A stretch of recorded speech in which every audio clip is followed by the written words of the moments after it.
جیسے اسرائیل کی فوج آپ دیکھیں نا وہ ایکسپوز ہو گئی ہے, اس کی طاقت ایکسپوز ہو چکی ہے. اس نے صرف دیکھیں اسرائیلی فوج کس سے لڑ رہی ہے, اس کے مد مقابل کون ہے؟ عورتیں اور بچے. ٹھیک ہے نا, فوج سے تو وہ لڑ ہی نہیں رہی ہے. اور حماس جو کوئی فوج نہیں ہے, کوئی منظم آرمی نہیں ہے, اس کے پاس ایک ٹینک بھی نہیں ہے, ایک پرانا طیارہ بھی نہیں ہے, کوئی ڈرونز بھی نہیں ہے, بہت ہی معمولی ویپنز کے ساتھ وہ لڑ رہے ہیں اور 1 لاکھ ان کی کیجوالٹیز کر چکے ہیں.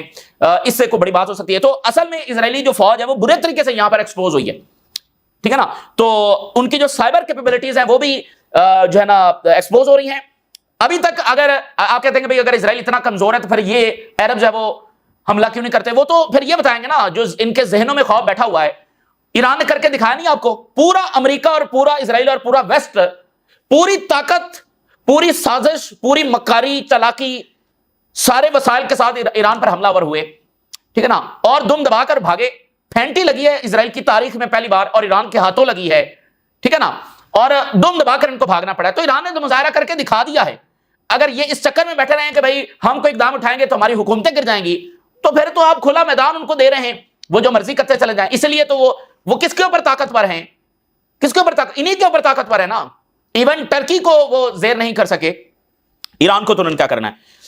تو پھر آپ دیکھیے جو اسرائیلی ریزروسٹ ہیں ان کی جو مدرز ہیں وہ ریزسٹ کر رہی ہیں. جو غزہ کا کال اپ نوٹس آیا ہے کہ جو ریزرو ہیں وہ جوائن کریں اور غزہ میں ان کو بھیجا جانا ہے, تو ان کی جو مدرز ہیں وہ ریزسٹ کر رہی ہیں کہ ہم ان کو نہیں بھیجیں گے. یہ اوورال یعنی اسرائیل کی صورتحال. تو اگر آپ دیکھیں تو وہ اپنی صرف اور صرف ایئر فورس کو استعمال کر رہے ہیں, چونکہ ان کے ہم پلہ ایئر فورس کسی کی بھی نہیں ہے. تو وہ غزہ میں اوپر سے بمنگ کر رہے ہیں, ادھر سے کھانا روک کر فلسطینیوں کو شکست دینے کی کوشش کر رہے ہیں, اور ان کے سامنے جو اینیمی ہے جس کو وہ اینیمی کہتے ہیں وہ عورتیں اور بچے ہیں. تو یہ ان کی طاقتور فوج ہے جو عورتوں اور بچوں کے ساتھ لڑ رہی ہے اور اوپر آسمان سے جب بم گرا رہی ہے اور کھانا روک کر جب وہ بیٹھی ہوئی ہے. تو یہ ان کی ٹوٹل جب وہ طاقت ہے. اور جو انہوں نے وار کرائمز کیے ہیں اس کی اکاؤنٹیبلٹی سے بچنے کے لیے ویسٹرن جو انفلوئنس ہے اس کو یہ استعمال کر رہے ہیں. ویسٹرن جو شیلڈ ہے وہ ان کو بچا کر بیٹھی ہوئی ہے. اچھا, اسی درمیان جو ہے وہ یمن نے بلسٹک میزائل اسرائیل کے اوپر ہائپرسونک بلسٹک میزائل جب فائر کیے ہیں, ہائپرسونک میزائل سٹرائک آن اسرائیلی ٹارگٹس, جس میں تل اویو کے اوپر اٹیک ہوا ہے, اور اس کے علاوہ سیورل ٹارگٹس یمن یہ کہہ رہا ہے کہ ہم نے ہٹ کیے ہیں, اور سینسٹیو سائٹس کو نشانہ بنایا ہے. اور یمن یہ کہہ رہا ہے کہ اس بار بھی ہم نے جو ملٹی وار ہیڈز میزائلز ہیں وہ اس کے اندر استعمال کیے اور سکسیسفلی جا کر ٹارگٹس کو ہٹ کیا. اور سینٹرل اسرائیل میں اور تل اویو کا جو میٹروپولیٹن ایریا ہے وہاں پر سائرن جب وہ بجے ہیں. تو اب جب سے یمنی ڈرونز اور میزائلز اسرائیل میں پینیٹریٹ کیے ہیں تو اس کے بعد یمن جب بھی اٹیک کرتا ہے تو زیادہ ٹینشن ہوتی ہے کہ بھائی اچھا یمن نے اٹیک کر دیا, تو اب یہ نہیں کہ صرف یمنی میزائلز انٹرسیپٹ ہو جائیں گے بلکہ یہ ان کو پورا خطرہ ہوتا ہے کہ یہ کہیں ٹارگٹ کو ہٹ ہی نہ کر جائیں. تو اب یمن کی طرف توجہ زیادہ ہوتی ہے جب یمن کا اٹیک ہو رہا ہے. تو وہ دن میں 2-3 مرتبہ جو ہے اٹیک کر رہے ہیں. قطر کے جو پرائم منسٹر ہیں ان کی ٹرمپ کے ساتھ ملاقات ہوئی ہے اور ٹرمپ کے ساتھ ڈنر ہوا ہے. پبلکلی کوئی ٹاک نہیں ہوئی اور نہ ہی وہ یعنی پبلکلی کوئی وہاں پر ایونٹ ہوا ہے, لیکن ملاقات قطر کے پرائم منسٹر جو کہ فارن منسٹر بھی ہیں, 2 عہدے ان کے پاس ہیں, اور ان کی ٹرمپ کے ساتھ جو وہ ڈنر ہوا ہے. Qatari prime minister dinner with Trump, Witkoff بھی اس کے اندر جب موجود تھا. اور کی کوشچن یہ ہے کہ واٹس نیکسٹ, اب آگے کیا ہوگا. دیکھیے چونکہ ابھی تک ہمارے سامنے فیکٹس آنا باقی ہیں, حملہ کیسے ہوا, کہاں سے ہوا, امریکہ نے اجازت دی, جو ہے وہ میزائل کہاں سے آئے, فائٹر جیٹس کہاں سے آئے, تھرڈ ایکٹیو کیوں نہیں ہوا, یہ سارے کی کوشچنز ہمارے سامنے آئیں گے تو پھر ہمارے سامنے اور حقائق آئیں گے. لیکن اپیرنٹلی اگر ہم دیکھیں تو اس حملے کی 2 چیزیں ہیں نا. ایک تو یہ ہے کہ اسرائیل نے امریکہ کو اصرار کیا کہ ہم نے یہ کرنا ہے, تو جیسے امریکہ اسرائیل کو کسی بات پر نہیں روکتا تو انہوں نے یہاں بھی جو ہے وہ الاؤ کر دیا. ایک تو صورت یہ ہو سکتی ہے جو بات سمجھ میں آتی ہے. دوسری صورت یہ ہو سکتی ہے کہ امریکہ نے باقاعدہ یہ حملہ کروایا, ٹھیک ہے, اور وہ کیسے, اس کی ہم مثال لے لیتے ہیں جو پہلی خلیجی جنگ ہوئی ہے, اس سے شاید ہم اس کو زیادہ ریلیٹ کر سکیں آج کی صورتحال کو. امریکہ نے پراپر سازش کی اور صدام حسین کو اس طرح سے ٹریپ میں لیا کہ اس سے حملہ کروایا کویت کے اوپر, اور کویت پر حملہ کروا کے پھر اس بہانے سے مداخلت کی. اور یہ جو مڈل ایسٹ کے اندر بیسز قائم ہوئی ہیں یہ تب کی قائم ہیں اور اس جنگ کی وجہ سے قائم ہیں, ٹھیک ہے. تو حملہ کروایا, یہ انسیکیور ہو گئے, اور وہاں پر امریکہ جا کر اس نے انٹروین کیا, اور آج تک جب وہاں پر بیٹھا ہوا ہے, اور billions and billions of dollars بھی ان سے لیے, اور وہاں پر مداخلت بھی کی اور ریسورسز بھی لیے. بعد میں عراق جنگ سارا کچھ ہوتا رہا. تو یہ یعنی تو یہاں پر کیا امریکہ نے اسی اسٹریٹجی کے تحت حملہ کروایا ہے تاکہ یہ مزید انسیکیور ہوں, ان کے ساتھ مزید ڈیفنس ایگریمنٹس کیے جائیں, ان کو مزید اسلحہ بیچا جائے اور مزید اختیار جو ہے وہ حاصل کیا جائے. کیونکہ امریکہ عربز کو یہ پریشرائز کر رہا ہے کہ وہ چائنا کو آؤٹ کریں مڈل ایسٹ سے، لیکن عربز امریکہ کے کلوز ترین اتحادی ہونے کے باوجود، اور نمبر 1 اتحادی وہ امریکہ ہی کو مانتے ہیں، لیکن وہ چائنا کو آؤٹ کرنے کے لیے تیار نہیں ہے کسی صورت. اور اس کا سب سے بڑا ایویڈنس یہ ہے کہ سعودی عربیہ اور امریکہ کے درمیان جو ڈیفنس ایگریمنٹ ہو رہا ہے اس میں امریکہ یہ بات شامل کرنا چاہتا ہے کہ چائنا کو آؤٹ کرے سعودی عربیہ. سعودی عربیہ وہ بات ماننے کے لیے تیار نہیں ہے، باقی ہر شرط ماننے کے لیے تیار ہے، لیکن چائنا کے معاملے کے اوپر ریزسٹ کر رہا ہے. تو یعنی امریکہ کی وہ ہر بات مانتے ہیں، لیکن جو امریکہ یہ کہہ رہا ہے کہ چائنا کو آؤٹ کریں، یہ بات وہ ماننے کے لیے تیار نہیں ہے. اور وہ اس لیے ماننے کے لیے تیار نہیں ہے کیونکہ وہ امریکہ کو جانتے ہیں اور جان چکے ہیں بہت زیادہ، تو وہ سارے انڈے ایک ہی ٹوکری میں نہیں ڈالنا چاہتے کہ وہ بالکل امریکہ کے رحم و کرم کے پر جب وہ آ جائیں. چائنا کو چھوڑنے کے لیے تیار نہیں ہے. ابھی ریسنٹلی 1-2 مہینے قبل MBS نے یہ سٹیٹمنٹ دی تھی کہ دنیا امریکہ کے بغیر تو چل سکتی ہے لیکن چائنا کے بغیر نہیں چل سکتی ہے. تو ہم دیکھ رہے ہیں کہ ایشیا میں جو اصل جنگ ہے وہ تو چائنا کے خلاف ہے. تو مڈل ایسٹ میں امریکہ یہ چاہتا ہے کہ چائنا کو آؤٹ کریں، لیکن عربز اس کے لیے تیار نہیں ہے. تو 2 صورتیں ہیں، ایک تو اسرائیل نے یہ حملہ چاہا، امریکہ نے الاؤ کر دیا. دوسری صورت یہ ہے کہ امریکہ نے یہ حملہ کروایا اور عربوں سے مزید چیزیں منوانا چاہتا ہے. وہ چائنا بھی ہو سکتا ہے، وہ کچھ اور چیزیں بھی ہو سکتی ہیں. تو یہ ابھی چیزیں ہمارے سامنے آنا باقی ہیں. تو جو اصل انٹینشنز تھیں جب وہ ہمارے سامنے آئیں گی تو پھر ہم زیادہ تعین کر سکیں گے معاملات کس طرف جائیں گے. اگر اس کا نتیجہ یہ نکلتا ہے کہ قطر مزید ڈیفنس ایگریمنٹس امریکہ کے ساتھ کر لیتا ہے، مزید اسلحہ خریدنے کی بات کر لیتا ہے، تو اس کا پھر مطلب یہ دوسری صورت ہوگی کہ امریکہ نے یہ خود حملہ کروایا. دیکھیں یہ بات تو کلیئر ہے کہ امریکہ کی مرضی سے ہوا ہے، لیکن مرضی سے مراد کیا اسرائیل کو یعنی اسرائیل کو بس الاؤ کر دیا یا خود کہا کہ حملہ کرو؟ 2 مختلف صورتیں ہیں نا. پتا تو ان کو تھا، ان کی مرضی سے ہوا، لیکن انہوں نے خود انیشیٹ کیا یا اسرائیل نے بس کہہ دیا تو انہوں نے مان لیا. تو اگر اس کا نتیجہ یہ نکلتا ہے کہ قطر مزید ڈیفنس ایگریمنٹس کر لیتا ہے اور خلیجی ریاستیں مزید ڈیفنس ایگریمنٹس امریکہ سے کر لیتی ہیں، تو پھر اس کا مطلب یہ دوسری صورت ہے. ٹھیک ہے نا. تو پس پردہ اس وقت بہت کچھ چل رہا ہے. پردے کے سامنے تو بہت تھوڑا سا ہے، اپیرنٹلی بہت تھوڑا سا ہے. اصل گیم تو پردے کے پیچھے چل رہی ہے، جس میں یہ ساری چیزیں ان کے پاس، یہ ساری انفارمیشن ہے، ان کی انٹیلیجنس ایجنسیز اتنے بڑے سکیل کے اوپر ان کی میٹنگز، ان کے رابطے، آگے کیا کرنا ہے، امریکہ نے کیا دھوکہ دے دیا ہے، کیا پیٹھ میں چھڑا گھوم دیا ہے، اگر امریکہ کو ہم نے سیدھے ہونا ہے تو کیسے ہونا ہے، اسرائیل کے خلاف کیا اقدام اٹھانا ہے. یعنی ان گورنمنٹس کا، ان بادشاہتوں کا، ان ملکوں کا جو سروائیول ہے وہ آن سٹیک لگا ہوا ہے. تو پس پردہ ایک پورا ورلڈ وار چل رہی ہے، آپ یہ سمجھ لیں.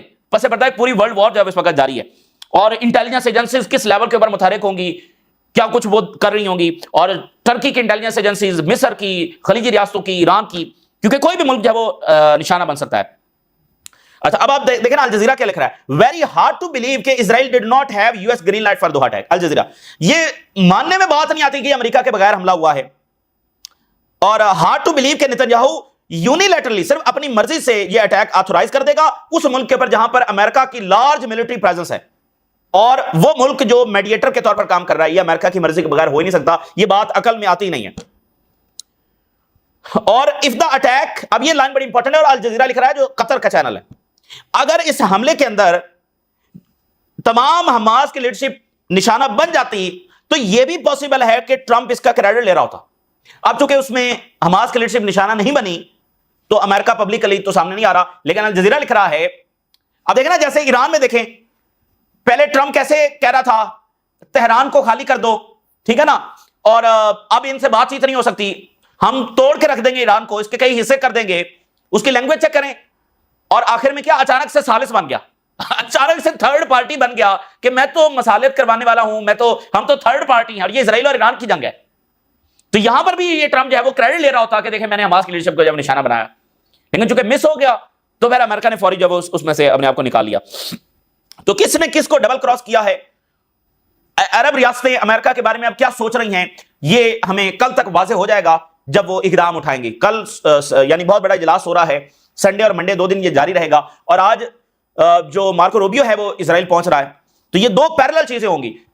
مارکو روبیو بھی 1 سے 2 دن جب اسرائیل میں رہے گا اور کل وہاں پر میٹنگ ہو رہی ہوگی. تو یہ اپنی پلاننگ کر رہے ہوں گے، اور وہ اپنی پلاننگ کر رہے ہوں گے فلسطین کے حوالے سے، اپنی جو سیکورٹی ہے اس کے حوالے سے. اور ذرا دیکھیے خبر کیا آئی ہے، حماس کے جو چیف ہے جن کو نشانہ بنانے کی کوشش کی اسرائیل نے، خلیل الحیا، انہوں نے اپنے بیٹے کا جنازہ خود پڑھایا اور قطر ہی کے اندر پڑھایا ہے. خلیل الحیا قطر ہی کے اندر موجود ہے اور اپنے بیٹے کا جنازہ انہوں نے پڑھایا ہے. حماس چیف خلیل الحیا نے فیونرل لیڈ کیا for his son in Doha. اور اسپیشل ارینجمنٹ اس کے لیے کیا گیا تھا, ہائٹنڈ سیکورٹی ارینجمنٹس ہوئے, اور یہ قطر کے اندر ہی پڑھایا گیا. اچھا, اس سے ہم ایک اور چیز سمجھ سکتے ہیں. ایک سٹوری ہم نے آپ کے سامنے یہ رکھی تھی کہ مصر, ترکی اور ایران کی جو انٹیلیجنس ایجنسیز ہیں انہوں نے موساد کے اوپر نظر رکھی ہوئی تھی, اور انہوں نے قطر کو چپکے سے یہ بتا دیا تھا کہ امریکہ اور اسرائیل کے اوپر ٹرسٹ نہ کرنا کوئی بڑا واقعہ ہو سکتا ہے. لیکن ایگزیکٹ کب ہوگا اور ہوگا بھی یا نہیں ہوگا یہ تو کچھ کہا نہیں جا سکتا تھا, لیکن انہوں نے خبردار کر دیا تھا. تو اس کا مطلب یہ ہے کہ اگر خلیل الحیا کا بیٹا وہاں پر شہید ہوا ہے تو اس کا مطلب ہے کہ ان کو ایگزیکٹلی نہیں پتا تھا کہ حملہ کب ہونا ہے.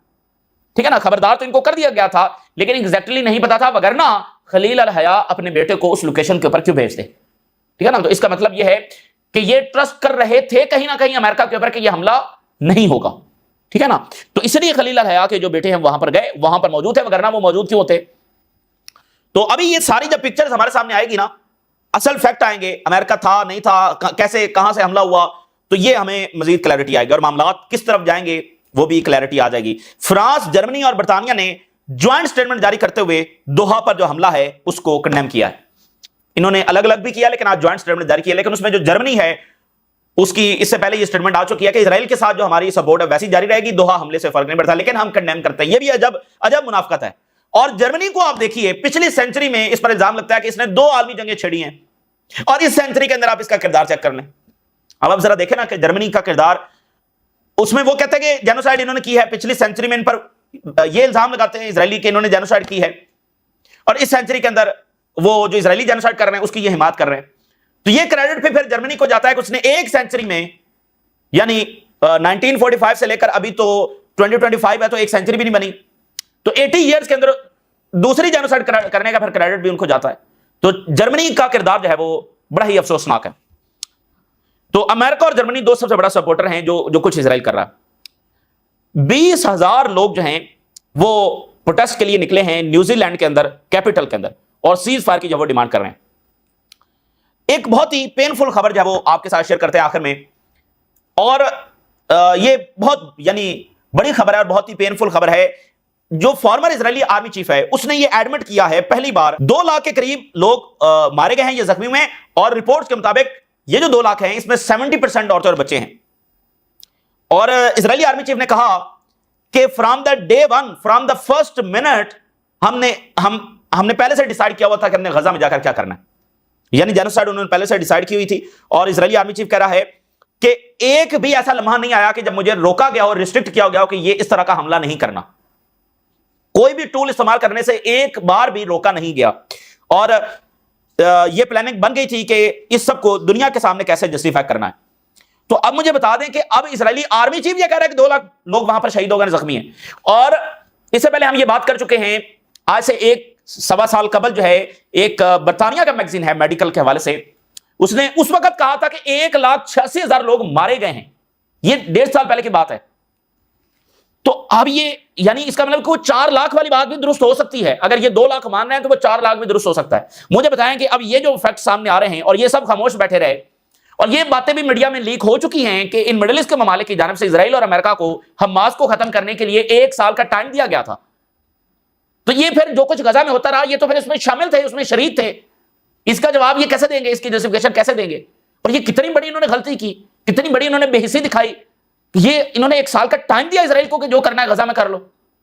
یہ تو ایک بہت ہی گھناؤنا ایک حقائق ہے. اگر یہ سامنے آتے ہیں تو پھر یہ کیسے منہ چھپائیں گے؟ اور اب دیکھیں کہ اس کا نتیجہ یہ نکلا کہ ان کے ملکوں کی سیکورٹی بھی محفوظ نہیں ہے. تو کتنی یہ ہسٹورک اور فلش یہ بیہیویئر تھا اور یہ مسٹیک تھی جو انہوں نے کی ہے. اور یہ تاریخ میں کیسے اپنا منہ چھپاتے پھریں گے کہ جو کچھ اسرائیل کر رہا تھا یہ اس کے ساتھ کھڑے تھے. دیکھیں نا, ابھی تک تو انہوں نے عملی کوئی اقدام نہیں اٹھایا ہے, ان کے ایمبیسڈر بھی لے کر بیٹھے ہوئے ہیں. تو یہ ایک شیم فل بیہیویئر ہے جس کی کوئی جسٹیفیکیشن نہیں ہے, اور یہ تاریخ میں اپنا منہ نہیں چھپا سکیں گے. اور ان کے لیے ابھی بھی ٹائم ہے کہ جو کچھ انہوں نے کیا اس سے اپنے آپ کو نکالیں اور فلسطینیوں کے ساتھ کھڑے ہو جائیں. تو اس وقت اسرائیل غزہ میں بمبنگ کر رہا ہے. 16 فلسطینی جو وہ شہید ہو گئے ہیں مزید, اور جو 8 سیکرز ہیں ان کے پر مزید اٹیک کیے گئے. اور اسرائیلی آرمی سیز کہ intensifying pace of Gaza City attacks order civilian to flee. تو یہ خوفناک صورتحال ہے. یہ تازہ ترین اپڈیٹس ہیں جو آپ کے ساتھ شیئر کیا ہم نے. رائے ضرور کریں. اجازت دیجیے. اللہ حافظ.